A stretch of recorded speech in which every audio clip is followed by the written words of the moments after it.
Okay, so ma'am आप IAS में क्यों आए? आप इतने अच्छे, आपका फ्यूचर था वहाँ, ऑलरेडी आप सेट हो गए थे और आपको पता है सिविल सर्विसेज काफ़ी अनसर्टेन है और आपका थर्ड अटेम्प्ट में फाइनली सिलेक्शन भी हुआ है और आई थिंक मैं जैसा गैस कर रहा हूँ वहाँ पे अच्छा पैकेज भी होगा और लाइफ स्टैंडर्ड भी काफ़ी अच्छा ही होगा। एक्चुअली जब मैंने स्टार्ट किया था तो मुझे ऐसा लगता था कि जो यूपीएससी करते हैं लोग वो बहुत ही बुढ़े होते हैं। ओके। मेरे केस में ऐसा था कि मैंने एनसीईआरटीज़ पढ़ी नहीं है ज़्यादा। तो मेरा ज्योग्राफी ऑप्शनल था तो उसके लिए मैंने एनसीईआरटीज़ पढ़ी थी। वो भी ऐसा था कि एक बार पढ़ के लगा कि शायद याद हो गई है, अब तो दोबारा कभी खोल के नहीं देखी उनको भी। तो मैंने I took reference from standard books only. अगर लक्ष्मीकांत की बात करूँ तो कवर करना थोड़ा ईजी है। लास्ट टाइम आपने जब मेंस दिया था तो उसमें कहाँ पे आप लैग कर रहे थे और इस बार कहाँ पे इम्प्रूवमेंट हुआ है? 8 to 9 आवर्स आता था। 8 to 9 आवर्स। तो डेली टाइमर लगा देते, ये थोड़ा ट्रिकी टास्क नहीं लगता है टाइमर लगा रहे हो फिर? ये पहले तो मुझे लगता है कि ऑल थ्रू माई प्रिपरेशन जितना भी जर्नी रहा है, मुझे लगता है कि एक चीज़ अगर मुझे कोई लैक करी तो वह है guidance. Hello everyone, welcome to student. तो हमारे साथ है मीनाक्षी मैम जिनका 444 रैंक के साथ यूपीएससी में सिलेक्शन हुआ है और मैम ने जो अपनी प्रिपरेशन है वो सेल्फ स्टडी से करी थी उत्तराखंड में हल्द्वानी में रहकर। और मैम की जो जर्नी है वो काफ़ी इंटरेस्टिंग है क्योंकि फर्स्ट अटैम्प्ट में मैम इंटरव्यू के लिए अपेयर हुए थे, इवन जो सेकेंड अटैम्प्ट था उसमें प्रीलिम्स भी क्लियर नहीं हुआ था और फाइनली थर्ड अटैम्प्ट में मैम रैंक के साथ सिलेक्शन भी पा लिया। सो आज हम मैम से मैम की जर्नी डिस्कस करेंगे, कैसे उन्होंने प्रिपेयर किया, क्या बुक्स फॉलो करी। ओवरऑल एक और इंटरेस्टिंग चीज़ अभी मैम ने बताई है कि सेकेंड अटैम्प्ट में जब इनका प्रीलिम्स नहीं हुआ तो इनको जनरली बाबा वगैरह जो होते हैं उनसे इन्होंने पूछा या फिर इनके मम्मी वगैरह ने, पेरेंट्स ने, तो वो सब लोग बोलते थे कि तुम्हारा नहीं होगा, आईएएस नहीं बन सकते हो। तो ये काफ़ी इंटरेस्टिंग है। सो ये सारी चीज़ें हम डिस्कस करेंगे। सो अभी तक आपने चैनल को सब्सक्राइब नहीं किया तो चैनल को सब्सक्राइब कर लीजिए।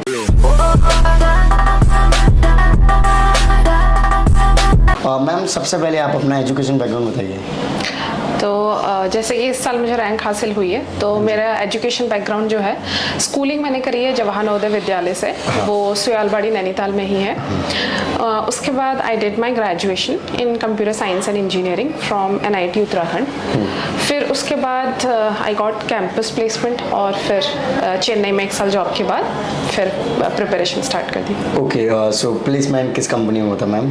प्लेसमेंट हुआ था कैपजेमिनी, एमएनसी फ्रॉम फ्रांस। सो क्या काम करना होता था वहाँ पे?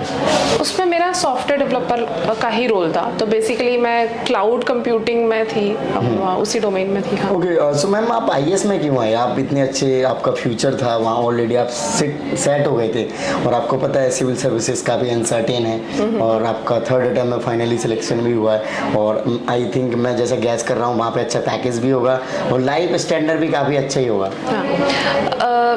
प्राइवेट में जैसा आपने बोला कि सब कुछ अच्छा था, स्टैंडर्ड ऑफ लिविंग सब कुछ अच्छा था, बट मुझे ऐसा लगा कि मेरे लिए एक बेंचमार्क नहीं मिल रहा था प्राइवेट सेक्टर में। ऐसा लग रहा था कि ग्रोथ के लिए कोई एक मार्क नहीं था कि इसको अचीव करना है कि फाइनली कहाँ जाऊँगी। मे बी हर साल एक पैकेज बढ़ाने के लिए I have to switch more companies. तो इसलिए मैंने सोचा कि let's go into government sector, एक एम सेट करती हूँ। जैसे कि यूपीएससी कर लिया, जैसे इंडिया में टफेस्ट ही माना जाता है। हाँ, तो ऐसा लगा कि एक एम अचीव करने के लिए, तो वही मेरा मोटिवेशन था। ओके, सो आपका ये मोटिवेशन था कि आप इस वजह से आए हो। सो जब स्टार्ट किया आपने तैयारी तो आपने सेल्फ स्टडी से किया ओवरऑल प्रिपरेशन। हाँ। तो आपको नहीं लगा कि थोड़ा कोचिंग वगैरह लेनी चाहिए या फिर सेल्फ स्टडी से कैसे स्टार्ट हुई है एक्चुअल प्रिपरेशन? एक्चुअली जब मैंने स्टार्ट किया था तो मुझे ऐसा लगता था कि जो यूपीएससी करते हैं लोग वो बहुत ही बुढ़े होते हैं। और मतलब ऐसा लगता था कि ऐसा मिथ बना हुआ था कि यूपीएससी करते करते बहुत टाइम लग जाता है तो एजड हो जाते हैं लोग, ऐसे फिर जॉब लेने का क्या ही फायदा है। हाँ, तो मेरे दिमाग में यही था कि बहुत पढ़ना पड़ता है और शायद वो लोग बचपन से पढ़ते हुए आ रहे होते हैं। हाँ। तो जब मैं आई तो मुझे ये भी नहीं आइडिया था कि यूट्यूब में स्ट्रैटेजीज भी अवेलेबल है। तो आई केम डायरेक्टली टू करोल बाग और मैंने सोचा वाजीराम में लेने का एडमिशन। हाँ। तो जिस दिन मैं आई उस दिन you won't believe metro station से ही ऑलमोस्ट वो क्यू स्टार्ट हो रही थी, मतलब वहां तक थी। हाँ। वाजीराम के इंस्टीट्यूट से। हाँ। तो आई वाज सो स्कैर्ड कि ये क्या है, मतलब इतना ज़्यादा रश है यहाँ पे, इतनी ज़्यादा कंपटीशन है। तो आई गॉट टू नो कि उस दिन लास्ट डे था एडमिशन का। तो फिर ऐसे ही मैंने चलते फिरते किसी से बात करी, कोई जो रजिस्ट्रेशन करवा रहे थे। उन्होंने मुझे मुझे कहा कि अगर आपने NCERTs नहीं पढ़ी है तो कम नेक्स्ट ईयर। तो उस साल फिर मैंने सोचा रहने देते हैं, and I gave a second thought to taking coaching. फिर उस समय लगा कि शायद GS हो जाएगा अपने से, अगर चाहिए तो ऑप्शनल का देख सकते हैं। तो फिर तब मैंने फिर खुद से सेल्फ स्टडी स्टार्ट करी। ओके, ऑप्शनल और मीडियम क्या रखा मैम आपने? ऑप्शनल मेरा ज्योग्राफी था और मेरा medium through out the UPSC was English medium. Okay, so mainly prelims को किस तरीके से आप अप्रोच करते थे? क्योंकि फर्स्ट अटेम्प्ट में आप क्लियर कर गए, सेकंड में नहीं हुआ, तो कहीं ना कहीं ऐसा लगा होगा कि फर्स्ट में तो हो गया तो सेकंड को हल्के में ले लिया, ठीक है लास्ट टाइम हो गया तो इसके लिए ज़्यादा फोकस नहीं करना। नहीं प्रीलिम्स मुझे बहुत ज़्यादा डरावना लगता था। अगर मुझसे पूछोगे तीनों स्टेज में, तो मुझे लगता है सबसे कम कॉन्फिडेंस मुझे प्रीलिम्स का है। अगर आज भी तुम मुझे दोबारा देने के लिए बोल दोगे तो I think I would not be able to clear. आप ये कह रहे हो कि सेकंड अटेम्प्ट में मैं शायद कुछ ज़्यादा ही कॉन्फिडेंट हो गई कि पहले में हो गया। तो पहली बार में भी कैसे हुआ मुझे पता है, वो कितना पैनिक करी थी मैं, और फिर क्या हुआ। तो सेकंड अटेम्प्ट में आई वाज ऑल प्रिपेयर्ड कि ठीक है, पहली बार में मुश्किल से हुआ है, इतना ज़्यादा पैनिक किया तो इस साल नहीं होगा। तो फिर उस दिन शायद थोड़ा लक भी ऐसा रहा कि तबीयत खराब हो गई, तो फिर वो उस वजह से नहीं हुआ। लेकिन आई वुड से कि प्रीलिम्स बहुत ज़्यादा स्कैरी लगता है मुझे आज भी। लेकिन उसके लिए I have worked for it, और मुझे ऐसा लगता है अगर PYQs अगर कर ले लोग तो प्रीलिम्स को टैकल करना थोड़ा सा आसान हो जाता है। ओके, सो कितने क्वेश्चन अटेम्प्ट करते थे आप प्रीलिम्स में? कोई एक मार्क सेट करके जाते थे कि आज 90 करके आने हैं, कैसे भी हो, बने चाहे नहीं बने 90 मार्क आने? मेरे लिए अटेम्प्ट करना मुश्किल होता था बहुत ज़्यादा। कुछ मेरे फ्रेंड्स होते थे, they used to attempt 98 questions, और कितने बार तो 100 पूरे के पूरे कर लेते थे। तो मेरे लिए क्या रहता था कि 80 से ऊपर हो जाए या 85 पहुंच जाए तो ऐसा लगता था ठीक है, सेफ हूँ थोड़ा। तो I used to attempt between 85 to 90। But again I would say कि ये हर एस्पिरेंट या फिर कैंडिडेट का अपना अपना है, क्योंकि कुछ लोग होते हैं बहुत ज़्यादा एक्यूरेट होते हैं तो वो लोग कम अटेम्प्ट करते हैं और उनका हो जाता है। मेरे केसेस में I tested myself during the mocks, तो मुझे लगा कि मेरा 85 से 90 के बीच रेंज ठीक है। ये एक मंजिल है तो रास्ते भी होंगे, और एक मेंटर भी जो मुश्किलों को आसान बना दे। नतीजे संयोग नहीं होते, दूसरों से बेहतर स्कोर होते हैं। GS Score, an institute for civil services. Good career is a process, and mentoring at GS Score is driven by primarily two objectives. One is empowerment and another is excellence. This is what we are known for. कामयाबी की राह पर 1000 से भी ज्यादा निशान। GS Score।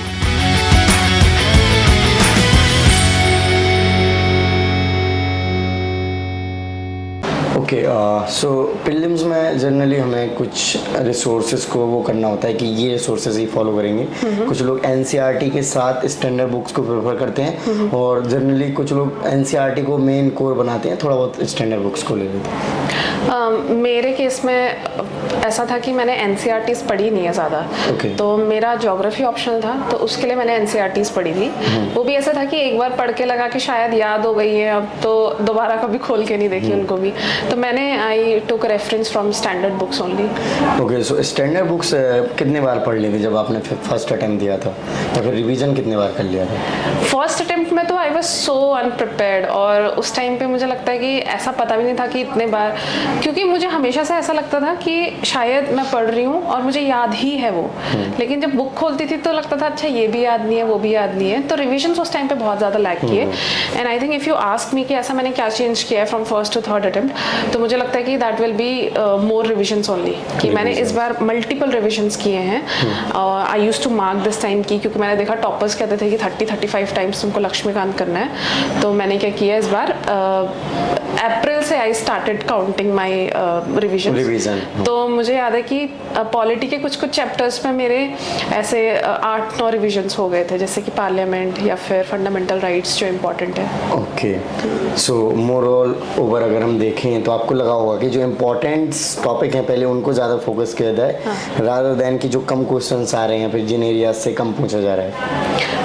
Exactly ऐसा है कि पॉलिटी में मुझे लगता है कि कुछ चैप्टर्स जो हैं काफ़ी इंपॉर्टेंट हो जाते हैं, और पॉलिटी को अगर लक्ष्मीकांत की बात करूँ तो कवर करना थोड़ा इजी है क्योंकि उसमें जैसे 2 पार्ट्स हैं, मतलब 2 नहीं, जैसे अगर तुमको स्ट्रक्चर समझना है तो उसके लिए 2 पार्ट्स हैं, सेंटर और स्टेट का ऑलमोस्ट सेम रहेगा। तो उसमें कि अगर तुम सेंटर का पढ़ रहे हो तो simultaneously you can cover the state portion also, कि पार्लियामेंट पढ़ रहे हो तो उसके साथ साथ आप स्टेट लेजिस्लेचर का भी पढ़ लो, और कुछ कुछ डिफरेंसेस मिलेंगे, अदरवाइज वो सेम ही होगा।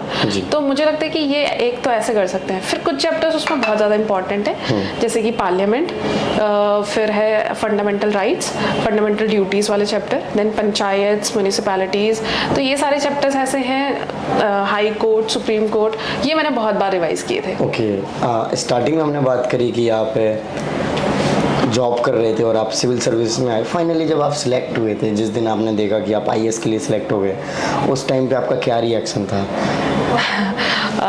मुझे ऐसा लगा था कि पहले से सोचती थी कि अगर किसी दिन सिलेक्शन हो गया तो I will be so relieved और बहुत सुकून मिलेगा, बट ऐसा हुआ नहीं। बट आई थिंक अभी तक मुझे वो सिंक इन नहीं हुआ है, अभी तक वो फीलिंग नहीं आईएएस बन गई हूं। हाँ, कि सिलेक्शन हो गया है नॉल, तो अभी तक तो ऐसी कोई फीलिंग नहीं है। तो प्रोबेबली जब पोस्टिंग मिल जाए या फिर लबासना के बाद ऐसा कुछ फील आए, तो अभी तक तो ऐसा लग रहा है कि हम जस्ट अ कैंडिडेट, और बस ये है कि पढ़ना नहीं है, क्योंकि अभी वो सब फॉर्मेलिटी साथ में नहीं हो रही, गाड़ी, कांस्टेबल और वो सब है। पता नहीं, बट हाँ कह सकते हो कि ये सब तो सोच अभी तक रखा नहीं था आई। क्या कि ऐसे सब रहेगा तो थोड़ा जमेगा?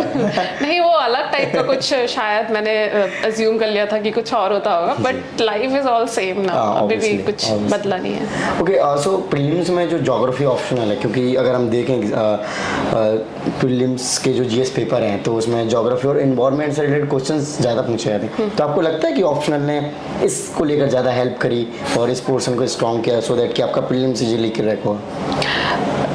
बेसिकली प्रीलिम्स मेरा बहुत इजीली क्रैक नहीं हुआ है बट मुझे ऐसा लगता है कि ज्योग्राफी और इन्वायरमेंट जो है ना, इन्वायरमेंट का कंसर्न मोस्टली अब जैसे इन्वायरमेंट ही है, लेकिन ज्योग्राफी में ऑप्शनल में और भी सारी चीज़ें थी जिसमें environment was one of the factors, ऐसा कह सकते हो। तो मुझे लगता नहीं है कि उतना ज़्यादा हेल्प किया है मुझे, बट हाँ अगर मैं बात करूँ प्रीलिम्स में तो अभी तक मैं 3 प्रीलिम्स जैसे जितने दिए तो उन तीनों में ही जितने भी ज्योग्राफी के क्वेश्चंस आए मैंने हमेशा गलत किए हैं। Okay. तो वो मुझे लगता है कहीं ना कहीं मुझे आज भी वो होता है कि कैसे हो गया वो चीज़। Okay. लेकिन मुझे ऐसा लगता है कि इन्वायरमेंट के लिए मैंने अलग से स्टडी की है तो उसने मुझे हेल्प किया है, जैसे करंट अफेयर से, तो प्रीलिम्स में मुझे इन्वायरमेंट ने हेल्प किया है। ओके, सो जो कट ऑफ मार्क्स रहते हैं तो आपकी क्या रहती थी? उसी के आसपास रहती थी या ज़्यादा रहती थी? नहीं, ठीक है, मैं बस सेलेक्ट ही होती थी। Okay. जैसा ऐसा था कि इस साल जैसे जनरल कट ऑफ 88 है तो मेरा 92 पॉइंट समथिंग होगा। Okay. तो हाँ, तो लाइक अगर प्रीलिम्स में ऐसा तो है नहीं कि टॉप करना है, बट अगर स्कोर भी आ रहा है उतना तो ठीक है। और सी सेट को कैसे हल्के में लिया आपने? बोला कि इंजीनियर हैं और ऐसे हो जाएगा, जब सॉफ्टवेयर डेवलप कर सकते हैं तो ये कौन सी बड़ी बात है? तो सी सेट को मैंने पहले 2 अटेम्प्ट्स में बहुत हल्के में लिया, मुझे ऐसा लगता है, लेकिन फिर उन 2 अटेम्प्ट से मैं सीखी हूँ कि इसको हल्के में नहीं लेना है, क्योंकि जब मैंने शायद पहली बार दिया था तो उस टाइम पे 90 कुछ आ गया था मेरा और मैं बिना स्टडी के जाती थी। फिर जब दूसरी बार दिया तो उस टाइम पे बहुत ज़्यादा हालत ख़राब हुई। Okay. और उस टाइम पे ऐसा था कि मैं बिना पढ़े तो गई थी और कॉम्प्रीहेंशन में चेक भी नहीं करती थी। तो फिर आई रियलाइज कि आजकल बहुत ज़्यादा डाइसी होने लग गया है और मैथ्स और रीजनिंग में ये लोग बहुत ज़्यादा लेवल बढ़ा रहे हैं। तो सिर्फ इसके भरोसे जाना सही नहीं है। तो दूसरे अटेम्प्ट में आई स्कोर्ड ओनली 74। फिर तीसरी बार में इस साल मैंने ये किया कि पिछले मुझे लगता था कि मुझे उतना ज़्यादा ज़रूरत नहीं है प्रैक्टिस करने का इसमें, तो मैंने फिर भी पिछले 3-4 साल के पेपर अटेम्प्ट किए थे, PYQs किए थे सी सेट में, एंड देन फिर इस साल मेरा आई थिंक आई हैव स्कोर्ड 93 और 94। Okay, great. सो मेंस की बात करें मैम, मेंस की क्या अप्रोच होती है? अभी स्टूडेंट जनरली मेंस के लिए भी लगे हुए हैं प्रिपरेशन में?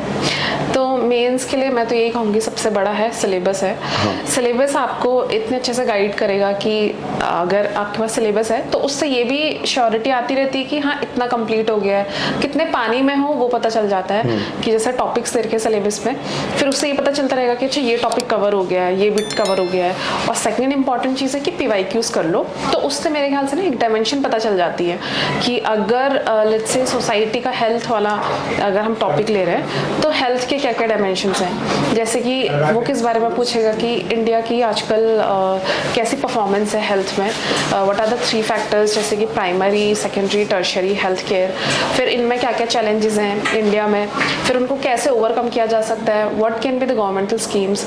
तो मैं मोस्टली मैं मानती हूँ कि सिलेबस और PYQs बहुत ज़्यादा हेल्प करेंगे मेंस में, और सबसे ज़्यादा इंपॉर्टेंट है आंसर राइटिंग। ओके, इस बार जीएस में सबसे ज़्यादा पेपर में कौन से मार्क्स आए आपके? पूरे मिला के सबसे ज़्यादा हाईएस्ट जीएस में। जीएस 1 में आए, 2 में आए, कौन से में आएगा? जीएस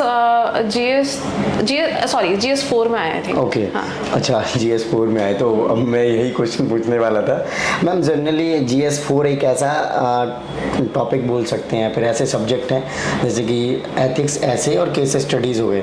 तो उसमें ऐसा लगता है कि हमने बाकी सब्जेक्ट पढ़े हैं तो वही इसमें आ जाएंगे, और एथिक्स में तो हम डे लाइफ में क्या कर रहे हैं, फिर हमारा एक्सपीरियंस कैसा रहा, उस अकॉर्डिंग चीज़ें मैनेज हो जाएंगी। तो आपने इसको साइड कर दिया था कि बस ये लास्ट टाइम थोड़ा बहुत अगर इससे सिलेबस देखना होगा या फिर इसके बारे में पढ़ना होगा तो चल जाएगा, बाकी जो जीएस 1, 2, 3 इस पे ज़्यादा फोकस किया जाए?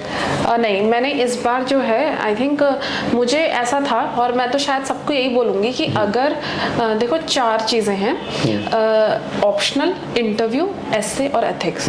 अगर इसमें आप किसी में भी ना एक्सेप्शनली बहुत ही अच्छा स्कोर कर लेते हैं, जैसे कि लेट्स से 160 प्लस, तो कहीं ना कहीं आपकी बहुत ज़्यादा श्योरिटी हो जाती है कि आप फाइनलिस्ट में आ जाओगे। तो मेरा ऐसा ही था कि I didn't focus much on essay, लेकिन मुझे लगता है मैंने एथिक्स में ऑप्शनल में काफ़ी काम किया था। तो फिर ऑप्शनल में मुझे उतना अच्छा बेनिफिट नहीं मिला, मतलब बहुत अच्छा आउटकम नहीं आया मेरी मेहनत का, बट एथिक्स में आई एम ओके, क्योंकि मुझे ऐसा लगता है कि रियल डे जो हुआ था टाइम की कमी हो गई थी, but I performed like decently enough और आई स्कोर्ड 120। तो मैंने क्या किया था एथिक्स में, मैंने उसको अलग से टाइम दिया था, and what I did is कि I went through several personalities और उनके बारे में थोड़ा सा देखा।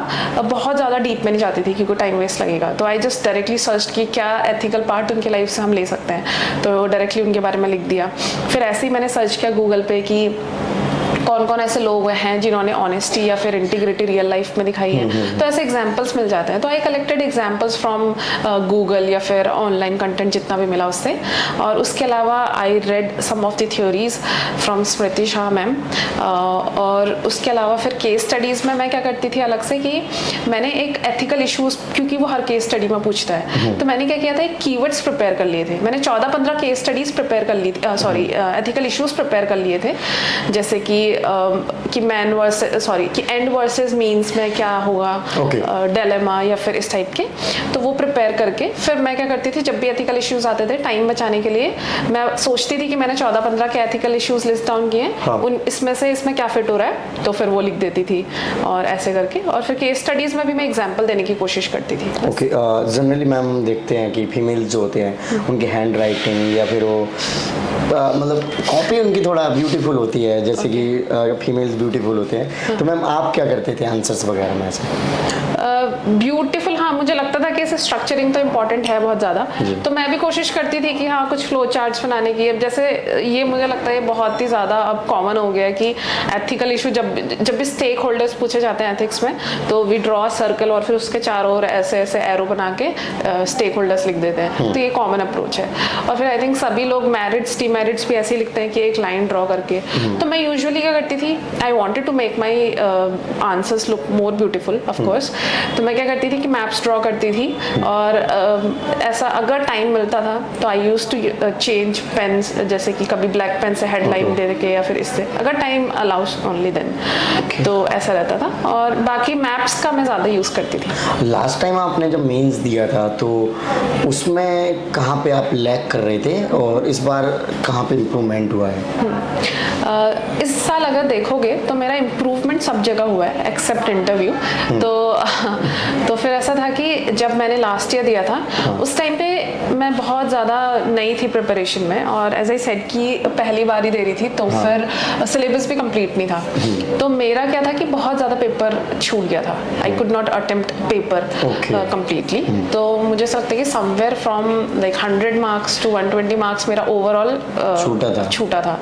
तो फिर ऐसा अगर ना करते अगर देखें तो 50 मार्क्स तो मतलब 100 का छूटा है तो 50-60 तो आ ही जाते उसमें। 50-60 चलो 50% नहीं भी तो एटलीस्ट 40 शायद आना चाहिए था। हाँ, तो मैं भी रैंक मिल सकती थी। हाँ ये था। तो फिर वो उस समय स्किप हो गया। तो इस टाइम मेरा सबसे ज़्यादा फोकस यही था कि first you have to complete paper on time. तो सबसे पहले पेपर टाइम पे कंप्लीट करती थी, फिर दूसरा ये था कि अब उसमें डेटा एडिशन या फिर कैसे एनरिच करना है आंसर को, क्योंकि लास्ट ईयर ऐसे ही था कि कुछ भी लिख दिया। तो फिर इम्प्रूवमेंट मेरी अगर मुझे इस साल किसी ने हेल्प करी है तो that is GS papers only, और जिसमें मैंने सबसे कम मेहनत की है। Okay great. तो उसने हेल्प किया। ओके सो जो लास्ट टाइम आपको रिग्रेट फील हुआ तो होगा ना मैम कि मेरा छूट गया, तो ये रिग्रेट कितना मोटिवेट करता है आपको, या फिर अगली बार एग्जाम देना है बस इस बार ये होगा, अगर ये नहीं होगा तो इस बार मैं ऐसे कर दूंगी, कुछ ऐसा रहा होगा? टू बी ऑनेस्ट मुझे बिल्कुल रिग्रेट नहीं हुआ था। मेरे लिए बहुत ही ज़्यादा कॉन्फिडेंस बूस्टर था कि अरे पहले अटेम्प्ट में इतना छोड़ने के बाद भी मैं यहाँ तक आ गई हूँ, तो मैं बहुत ही ज़्यादा। सेकेंड अटेम्प्ट में तो यू वोंट बिलीव मैं इतना ज़्यादा कॉन्फिडेंट फील कर रही थी कि अभी मैं रैंक 1 ले आऊंगी। मान के चलो। हाँ, तो ये हो गया था सेकेंड अटेम्प्ट में। तो फिर लेकिन इस साल मुझे ये था कि ठीक है पेपर तो कंप्लीट करना ही है टाइम में, लेकिन मुझे ऐसा लगता है कि पहले वाले अटेम्प्ट से मैंने एक कॉन्फिडेंस गेन किया। फिर मैंने ये देखा है कि मुझे अपने आप के जितने भी आंसर्स हैं उनको और अच्छा बनाना है। कंप्लीट पेपर ऑन टाइम तो है ही है, लेकिन आंसर्स बहुत अच्छे बनाने हैं। तो उसके लिए मैंने ऐसे स्टैटिस्टिक्स और इन सब में मैंने बहुत ज़्यादा काम किया है। और रिग्रेट होने की जगह जैसा आपने बोला, शायद मैंने उससे मोटिवेटेड ज़्यादा फील किया है, जैसे मैंने बोला। हाँ okay so ma'am finally interview में किस तरीके का रहा? जैसे आपने बताया कि लास्ट टाइम से इंटरव्यू इस बार इम्प्रूव नहीं हुआ, तो क्या ऐसा पूछा गया था जो कि आप अच्छे तरीके से परफॉर्म नहीं कर पाए, या आपको लगता है मैं बहुत अच्छे तरीके से 100% दे के आया और अच्छा इंटरव्यू गया बट एक्सपेक्टेशन के अकॉर्डिंग मार्क्स नहीं आए? लास्ट जब मैंने फर्स्ट टाइम इंटरव्यू दिया था तो उस टाइम पे मेरा इंटरव्यू ऐसा था कि सही था, but I was low in confidence. तो पहले स्टार्टिंग में सही था कॉन्फिडेंस, बट धीरे धीरे आते आते वो एंड में शायद बोर्ड ने इतना प्रेशर बना दिया या नर्वस कर दिया कि मैं हो भी गई नर्वस। लेकिन फिर क्या हुआ, इस साल मेरा फोकस यही था कि कुछ हो जाए, knowledge you have and everyone says कि नॉलेज का टेस्ट नहीं है, आपकी पर्सनालिटी का है। कीप योर स्माइल एंड उसके बाद कॉन्फिडेंस रखो। तो इस साल मेरे दिमाग में सिर्फ यही था शायद। तो जब मैंने दिया पेपर, जब इंटरव्यू दिया था तो इंटरव्यू वेंट डिसेंटली वेल, ऐसा कुछ गड़बड़ नहीं लगा मुझे। तो मुझे ऐसा लगा कि इसीलिए मैं आज तक समझ भी नहीं पाई हूँ, शायद I am not the right person to guide anyone on interview, कि मुझे समझ भी नहीं आया कि किस बेसिस पे मार्क्स मिलते हैं या फिर क्या है, क्योंकि मुझे लगा कि आई वॉज वेरी गुड, मतलब कॉन्फिडेंट थी मैं इंटरव्यू के टाइम पे। और आने के बाद लगा था कि I would score somewhere around 170 to 180, but I scored only 154, सो इसलिए फिर रैंक इतना नीचे भी गिर गया। सो मैम अभी स्टार्टिंग में जब हमने जिक्र किया था कि आपका सेकेंड अटेम्प्ट में नहीं हुआ तो आपके पेरेंट्स बाबा जी के पास ले गए, तो क्या क्या सीन था वो मैम? ऐसा रहता है जैसे मम्मी लोग होते हैं तो वो लोग जनरली इन बातों में बिलीव करते हैं। हाँ, तो और आई थिंक उत्तराखंड में ये सब ज़्यादा होता है, थोड़ा स्पिरिचुअल और वो सब, मे बी रूरल एरियाज, और हाँ स्पिरिचुअल कह सकते हैं आप। तो ऐसा रहता है कि अब जब हुआ नहीं तो मम्मी को ये टेंशन नहीं थी कि अभी हुआ नहीं तो इसलिए ले जाते हैं, बट यूजुअली वो जब भी अटेम्प्ट्स भी होते थे तो तब भी लेके ही जाते थे, कि ऐसे लेके नहीं जाते थे एज इन कि कोई मिल गया बाबा तो दिखा लिया ऐसा। तो मैं भी उनकी शांति के लिए चलो ठीक है कर लेते हैं, और मेरे लिए भी वो थोड़ी एक्साइटमेंट रहती थी कि अरे क्या बोलेंगे। तो वो जब भी मैं जाती थी तो दे यूज्ड टू से, मतलब बहुत जैसे जितनों को भी दिखाया 2-3 को, तो एवरीवन सेड कि नहीं ये पॉसिबल ही नहीं है, आपकी जैसे डेट ऑफ बर्थ है उसमें बिल्कुल पॉसिबल नहीं है कि आप यूपीएससी क्लियर कर जाओ। And some used to be so confident कि अगर हो जाए तो बता देना, मैं अपना ये काम छोड़ दूंगा, मतलब तो बताने जाना नहीं आपको। तो वो इतना ज्यादा बोल देते थे। तो फिर उस टाइम पे टाइम मुझे यही 2 ही चीज़ें लगती थी। अब ऐसा होता था कि कुछ लोग होंगे जो आपको बोलेंगे कि नहीं यू कैन डू इट, अब वो भले ही कोई बाबा बोले या फिर कोई आपके फ्रेंड्स बोले या फैमिली बोले। और मेरे केस में कैसा रहता था कि मुझे ऐसा होता है कि अगर कोई चीज़ मेरे भले के लिए है तो आई टेक इट, अगर नहीं है तो आई अवॉइड इट। तो मैंने उनकी बातें सुनी। अब मैं बोल देती थी कि ये सब कुछ सुपरस्टिशन है, ये कैसे बता सकते हैं, तो मैं उस टाइम पे ये बोलती थी कि नहीं आई डोंट बिलीव देम। लेकिन अगर वही कोई बाबा बोल देता आके कि हो जाएगा तो आई यूज्ड टू थिंक हाँ ठीक है सही बोल रहा है, तो whatever suits me I used to take it. तो मैंने कभी उस बात को आगे नहीं आने दिया ऐसा। और मैं जानती हूँ कि बहुत सारे एस्पिरेंट्स को शायद उन्होंने भी ऐसा दिखाया होगा, कुछ लोग ऐसे रिंग पहन के रखते हैं, ऐसा करते हैं। तो देखो अपना बिलीफ अपना है, लेकिन किसी की बातों में आके ऐसा फील नहीं करना है कि उन्होंने शायद उन बाबा ने मुझे एग्जाम्पल भी बताया कि ये एक लड़का है, आप जाके पूछ लो उससे, उसका नहीं हुआ, उसने 6 साल दिया, उसका नहीं हुआ आज भी, क्योंकि मैंने बोल दिया था नहीं होगा। तो मैं ये कहती, मैं कभी बिलीव नहीं करी कि हो सकता है कि उन्होंने आपकी बात सुन के ही छोड़ दिया हो कि बाबा जी ने बोल दिया कि नहीं होगा तो नहीं होगा। तो ऐसा फील नहीं करना है बिल्कुल भी। Believe in yourself and you can easily do it. Okay, so कितने घंटे पढ़ते थे आप? घंटे अगर आप बताओगे तो मतलब ऐसे पढ़ने जब मैं बैठे रहती थी तो मुझे लगता है पूरा दिन ही मैं बैठी रहती थी। लेकिन effective hours I used to count. तो मैंने टाइमर लगाती थी, तो जैसे अगर थोड़ा सा भी ब्रेक ले रही हूँ तो I used to stop the timer. तो मेरा अगर टाइमर के हिसाब से बताती हूँ तो 8 to 9 आवर्स आता था। 8 to 9 आवर्स। तो डेली टाइमर लगाते थे? ये थोड़ा ट्रिकी टास्क नहीं लगता है टाइमर लगा रहे हो? फिर ये पहले थोड़ा बहुत माइंड सेट भी वहाँ जाता है, यार टाइमर कितना पहुँच गया, इसको पूरा करना है, ये कम हो रहा है, वो सब फिर कैसे होगा? हाँ, तो वो अच्छी बात है ना कि कम हो रहा है और ऐसा लग रहा है कि और पढ़ना चाहिए, तो मैं तो फिर करती थी और ज़्यादा। तो टाइमर वो स्टार्टिंग में ऐसा लगता है, मुझे ध्यान भी नहीं रहता था, कितने बार ऐसा होता था कि ब्रेक के लिए उठ गई बट टाइमर चल ही रहा है। तो लेकिन धीरे धीरे जब मैं वो करती गई ना तो वो प्रैक्टिस हो गई। हाँ, फिर उसके बाद तो मुझे ऐसा था कि मैं 2 मिनट के लिए भी अगर कुछ यूट्यूब पे भी देख रही हूँ तो उसमें भी मैं टाइमर रोक देती थी, मतलब वो इतना ज़्यादा हो गया था। अच्छा, अभी आपने यूट्यूब का बताया, तो यूट्यूब गूगल का भी आपने काफ़ी हेल्प लिया होगा। हाँ, तो वो कैसे किया मैम? मुझे लगता है कि मैंने स्टैंडर्ड बुक्स से ज़्यादा, अगर जीएस कल ही भी मैं अपने एक जूनियर से बात करी थी तो इवन ही आस्क्ड मी कि बुक्स बता दो कौन कौन सी रेफर करनी है। तो जीएस 2 और 3 में मेरे पास मुझे लगता है कोई बुक्स ही नहीं थी, मैंने सब कुछ ऑनलाइन ही यूज़ किया है। तो क्योंकि पेपर ही इतना ज़्यादा करंट अफेयर्स ओरिएंटेड आता है 2 और 3 का, तो वो मैंने अपने जब पहला मेंस दिया था तभी रियलाइज़ कर लिया था। तो उस टाइम पे रियलाइज कि इसका करंट अफेयर्स का वैल्यू बहुत ज़्यादा है। तो मैं क्या करती थी, जो उनके टॉपिक्स है ना वो एज इट इज़ गूगल पे लिख देती थी, फिर सर्च करती थी तो कुछ ना कुछ लिंक्स आ जाते हैं रेलिवेंट, जैसे कि दृष्टि आईएएस का आ जाएगा या फिर सिविल्स डेली का आ जाता था, तो इनको मैं फॉलो करती थी। उसमें क्या रहता है एक चीज़ की उसमें ना आपको बहुत ही ऑर्गेनाइज मिल जाएगा सब कुछ कि इंट्रोडक्शन क्या है, फिर उसकी हिस्ट्री क्या है थोड़ी सी, फिर उसका चैलेंजेस क्या हैं, इंडिया में क्या क्या स्कीम्स हैं। तो जो डायमेंशंस आई थिंक यूपीएससी पूछता है तो वो आपके लिए काम इजी करके रख देते हैं। तो दिस इज हाउ यूज्ड ऐसे।